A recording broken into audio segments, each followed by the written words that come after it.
I'm Daniel Bass, manager of the South Asia program at Cornell University. And I'm Shavin Senavaratna, graduate student in architecture at Cornell and student worker at the South Asia program. Welcome back to the Next Monsoon podcast, where we examine how art and culture can help us navigate the uncertain future. In Season 1, we introduced you to the scholars behind the Next Monsoon project, which culminated in a conference in October 2023 at Cornell. In Season 2, we'll be featuring interviews recorded during the conference alongside some snippets of conference presentations. You'll be hearing a diverse range of voices from 12 individuals practicing in academia, the arts, and activism, bringing a cumulative approach to understanding climate change in South Asia from diverse perspectives. Our first guest is Emily Yeh, one of the panelists at the conference. Emily is a professor of geography at the University of Colorado Boulder. She shared with us how she became a part of the conference despite her research background and how a few presentations piqued her interest. Here's Emily Yeh. My name is Emily Yeh, and I teach at the University of Colorado Boulder. And welcome to the Next Monsoon podcast. Thank you. So, what have been some of your takeaways from the conference so far? I don't usually think of myself as a South Asianist, so it's mostly been a learning experience for me. I was particularly struck by Mona's paper about just the way in which the Hindu right has taken up climate change. I think that was something I've kind of heard of but haven't thought that much about before. And yeah, I found all of the different artistic forms, the graphic novel and architecture, just very interesting fields that I don't usually encounter. Mm-hmm. So you normally work more in East Asia or in South Asia. I'm curious, what do you think the difference in terms of how, whether the phenomenon of talking about climate change or the scholarship, how that is different? Yeah, most of my work has been in the Tibetan Plateau, which doesn't play nice with the categories of East Asia and South Asia. Sometimes people have called the Himalayas a sort of Zomia space, although that's problematic for its own reasons. Sometimes it's, classified as Central Asia or Inner Asia. But anyway, I think it just sort of speaks to the arbitrariness of boundaries. Also, one thing that I've been thinking about is the way in which these spaces in Mustang or Tibet are seen as peripheral or marginal. And of course, they were central, right? They used to be very central to trade and political power and so forth. In terms of differences, there's some biophysical differences. In places where I work, monsoons are not the main problem. Glacial lake outburst floods, which we've been talking about a lot, happen mostly in the Himalayas, whereas on the Tibetan Plateau side, one of the effects of climate change has been actually the appearance of new lakes. So about 60 new lakes have appeared over the past 50 years on the Tibetan Plateau, and that's because of the melting permafrost and glaciers. So there is a lot of rangeland degradation, eventual drying of sources, of rivers. So snowstorms also are a concern. So quite different. Because it's always embedded in historical and geographical processes at different scales, a lot of the proposed solutions that don't take that context into account exacerbate the problems. So I think, I do think contextual thinking in some way is important. So you had said that you have seldom been in the same room as art historians and architects, and so I'm curious, what are some things you've learned from them or that have inspired you from hearing their different approaches to things? I mean, I was really struck by Rohit's argument. I found just the drawings, the schematics amazing. I could, I don't have the skill to draw anything, but I was very struck by his argument that the kinds of dwellings that are seen as needing to be demolished because they're not modern are actually much more capacious in the ability to deal with the monsoon. So that was one thing. I really like Parismita Singh's. I just found it very provocative, the way that, she used art to kind of evoke the ironies of climate change and development as the way that they get intertwined. So, with all of those thoughts in mind, what is your hope for the Next Monsoon Conference? What are you expecting to come after this? I mean, I guess I think this podcast series, I'm hoping to listen to the other people and see what they say in response to these questions. I think there will be some sort of publication, which I think will be really interesting in the sort of broad scope of South Asia and the very different disciplinary approaches. But I'm just excited about the connections and all of the kind of wonderful people I've met, and hope to kind of encounter them again, learn more from them. I had encountered Mabel's work and of course Sarah's and Mona Bond's, but everyone else is new to me, so hoping to maintain those connections. Our second guest is Rohit Majumdar, who appeared on our last episode and whose presentation Emily Yeh mentioned. Rohit is an urban planner and architect who teaches at the School of Environment and Architecture in Mumbai. Like Emily, Rohit shared with us how he was captivated by Parismita Singh's presentation. Could you give us a presentation, or it could be multiple presentations, but what has caught your attention through all? The most powerful one, I mean, without any doubt, I have no doubts about it. It was Parismita. Parismita played a googly on us. Googly is a ball in cricket which you expect to turn in one way and it turns the other. And she said, I'm not going to show you drawings. And all she did in her presentation was to sketch through her talk.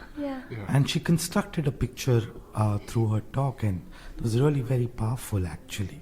So there was not a single moment in her presentation that I was not attentive. So that really struck, like, constructing a picture through the text.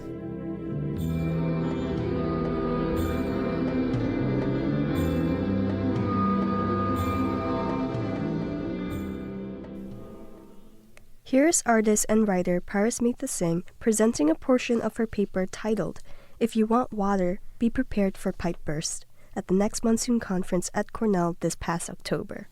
Should I start? Yeah. When I began conceptualizing this paper earlier in the year and thinking through the questions of art, the state and climate change, or the Anthropocene, I inevitably turned towards the city I live in. A city embedded in a multi-ethnic region, both politically and ecologically precarious, with a history of counterinsurgency, insurgency, and political disturbances, now grappling with the effects of perceived climate change. Alarming reports warn that this state that I live in has 15 of the 25 districts most vulnerable to climate change in India, with rainfall patterns and high temperatures reflecting global trends in weather distress and livelihood issues. But like many other developing economies, there is a tension between the population's desire for better amenities and development activities, along with the concern for alarming weather changes. But first, the bursting of the water pipes. The Water Pipelines project was a part of the city's very publicized march forward into development and prosperity with India's Smart City campaign, accompanied by a slew of large-scale public construction projects of flyovers and bridges. The project promised the residents of the city piped water from the river. And the process involved digging up roads, placing the pipelines, and then concealing them with, soil and rebuilding the roads over them. But a few months after the pipes were concealed and laid into the ground, things began to go wrong. The first pipe burst took place in my neighborhood with the force of the water killing one person, injuring several, causing extensive damage to property. After that, pipelines around the city began to burst unpredictably and without warning, reminding residents of the floods that the city and the region was already familiar with as a defining trope of its geography. The Water Pipeline project was an ambitious development project done in collaboration with aid from a foreign country that attempted to, quote unquote, harness the power of the river to deliver piped water to the city for development purpose. That's what the engineering firm puts. That's how the engineering firm puts it. But like the river and the floods, the water pipes inexplicably bursting just a few months after they were placed felt uncanny. Conjectures flowed on whether it was corruption or inefficiency or simply magic. A form of magic that seemed familiar to me from a reading of the Malayalam author K.R. Meera's novel Kabbar. The magic that arrived unexpectedly at a time of political crisis to produce unexpected results. Magic that, like repressed stories and murdered women, burst out of their buried state and into our world. The sense of dread of these water pipes bursting, these small everyday disturbances, echoed other changes in the region, like the unseasonal shifts in temperature, increased heat, changes in rain pattern, as well as alarming political events. That perhaps foretold a bigger crisis in the future, or the past for that matter. The matter of the water pipe bursts also forced me into reckoning with the arts of the state, particularly that of rhetoric, but I will arrive on that a little later. And then, as it happens, in the interim between my thinking of water pipes as metaphors and the transcription of these ideas into a paper, more dramatic and devastating events were to take place, and Mabel has already spoken of this, which was the glacial lake outburst flood that took place in Sikkim earlier this month. And here the operative word again is burst. So once again, what you had was sudden unseasonal rainfall leading to the bursting of a glacial lake that unleashed such fury that the floods took away in its spate dams, army camps, whole villages and towns. This after, again, as the previous paper showed us, years of warnings by locals, anti-dam activists of the effects of hydro projects in the area. The Tista is a river I have never seen, but know of primarily from stories and arts of lecture artists and anti-dam protesters. As a sacred river that was there in the beginning of creation and that flowed from the Himalayas to the ocean as a sacred space of bounty and magic. Now the river flowed downstream, carrying along the waters explosives and ammunition. And if there was a metaphor of this region and possibly the Anthropocene with its developmental disasters and militarized and fragile ecosystems, it is this. The Tista flowing downstream from the hills to the oceans, carrying in its water live arms and munitions. The old stories are gone. These are the new stories that illuminate our current times. Except this is not a myth, or not yet. This is a part of empirical records, official narratives. There is a child who plucked a mortar shell from the river and died. Police directives that warn villages along the path of the Tista, far away from the site of the glacial lake burst. In light of the severe flooding, certain military equipment, including firearms and explosives, were carried away by the Tista River. We urge the public to be vigilant. What greater illustration of the arts of the state and the entanglement of ecology, the military, and the developmental crisis? And I come to the second part of the paper, which is speaking of ecology, developmental projects, and climate change stress, I have no choice but to turn to art. Because many of the anti-dam protests, especially in the Tista region that saw the lake burst, were marked by art with music, photography, textile arts, and storytelling as a part of the arts of resistance, and it was employed fairly efficiently, I felt. But coming back to my city and its bursting water pipes and flyover constructions, the art that is foregrounded is the overwhelming specter of what Michael Taussig terms the arts of the state and its usage and play in the theater of the Anthropocene. The arts of the state encompasses our day-to-day lives in the city through a series of, through a mise-en-scène almost of visual material, posters, murals, audio, speeches, aphorisms, radio, video, and this is crucial, including social media, reels, and news as entertainment in circulation. It's very, very powerful, very popular, reaches far more people than my books. I can ever imagine my books to do. So this is really crucial. Monumental architecture and installation, practice, eviction encounter shootings, arrests, costumes, and textiles. So the title of the paper bears its name from one such aphorism or soundbite from the state in reaction to public outrage over the water pipe bursts. If you want water, be prepared for pipe bursts.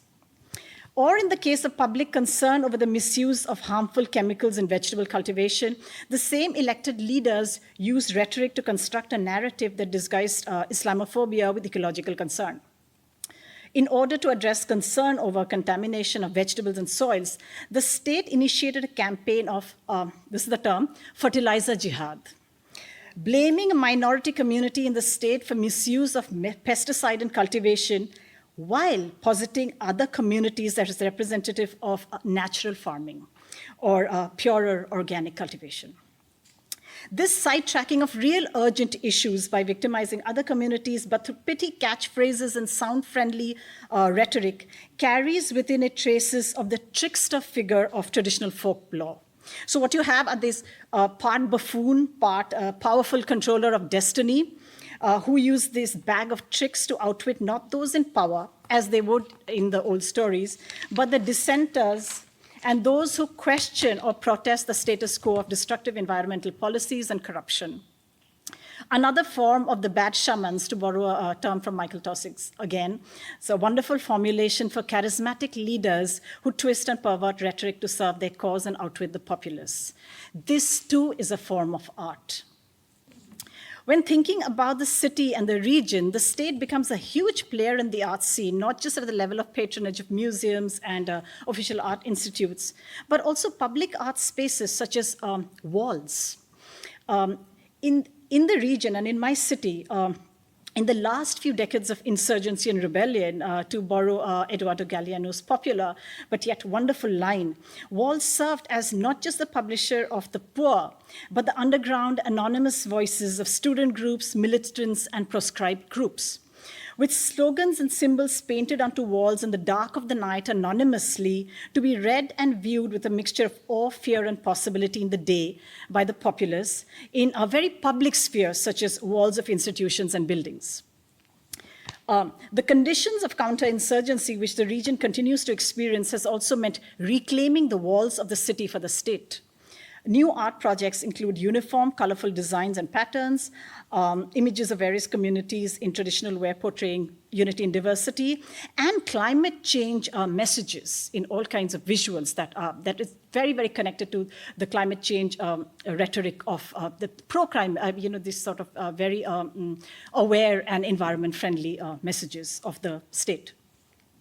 And this is something, of course, scholars have studied all through the world, and this is something I hope to get into a little more. This whole the idea of portraying this place, the city, as the city of art, but of a very particular art. And now I arrive at the final section of my paper, which is the fragile archive.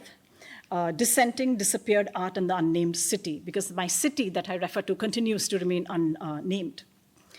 If the narrative arc of the Anthropocene and its climate challenges is marked by violence, as traditionally portrayed in most writings, of colonialism and capital with an excess and monumentalism that has left indelible traces in the geographic strata of the planet, then what kind of art do we create as a counter? Or rather, what art is created from these conditions? Again, stepping back into my still unnamed city, I ask, are there other stories? So with the city celebrating murals and artworks as a city of art, a bunch of artists started to work, an art collective started to work in 2020 on a mural. And they were bewildered to have the police arrive, interrupt their painting, and then take them in for, again, quotation marks, for questioning. They were painting the likeness of a political leader who had led anti-government protests. And the next day, they were forced to whitewash the wall and paint over the portrait under police supervision. And this painting over too becomes, I feel, a crucial part of the art in that sense. The other instance is from a neighboring state where a lawyer and an artist And the artist is very, very prolific public art artist. And so what they did was they were arrested for painting a raised fist and an anti-dam message on a mural that was commissioned by the state to celebrate 50 years of state formation. This is a neighboring state. As a part of this mural, which was called the Wall of Harmony, they had also depicted dams as a part of the history of the state. So these people, this lawyer and this artist, they went in and put in their fist and the message. And of course, they were promptly arrested for their troubles. So then I'm just going to quote from a report about what happens next, and it's really quite fantastic if you sort of think about it. So about a week later, the words had been painted over, although the fist remained. However, heavy rains led to a breach in the wall, and water came gushing out of the cracks, making the mural perhaps a bit too true to life. And so once again, you have water gush and coming through infrastructure, and in some sense giving us these very brief moments of hope.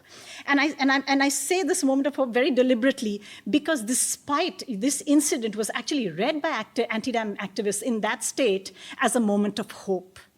And I thought that was very, despairing as well, very, very touching moments. But I'm just going to end here quickly with another fragment of a poem, because all of these are male artists, so so it's a little bit. So I'm going to end with a fragment by another poet. In March 2022, a 19-year-old maths undergraduate was jailed for more than 2 months on account of a poem published on social media. She was arrested under draconian security law for her intent to wage war against the nation because the lines of the poem had reference to revolution and the image of a sun that is often associated with a proscribed group.